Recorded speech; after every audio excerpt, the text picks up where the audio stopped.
د دې هیواد د هر غریب زړګي تسل غواړي دردمنې اوښکې د مظلوم پاکول غواړي خدای دا ستا تر شنه اسمان لاندې نایلې ناست دی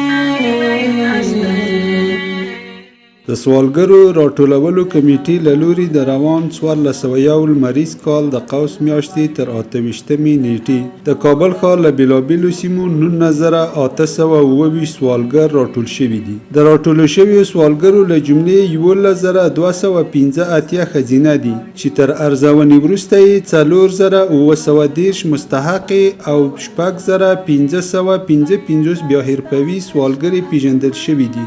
1812 نور نارینه دي چې تر ارزونې وروسته یې 604 مستحق ګڼل شوي او 1128 بیا حرفوي سوالګر دي. په راټولو شویو 19828 سوالګرو کې 6710 ماشومان دي چې له ډلې 2710 مستحق، 3911 حرفوي او 2 بیا بې سرپرسته ماشومان دي. بې سرپرسته سوالګر ماشومان له بایومټریک وروسته د کار او ټولنیزو چارو وزارت له لوري روزنتون ته داخليږي او هلته ورته پر ایاشه سربیره د زده کړو او تعلیم زمینه برابرېږي. له مستحقو سوالګرو سره د افغانستان اسلامي امارت له لوري دوامداره نقد مرسته کیږي. د دې هیواد د هر غریب زړګي تسل غواړي دردمنې اوښکې د مظلوم پاکول غواړي خدای دا ستا تر شنه اسمان لاندې نایلې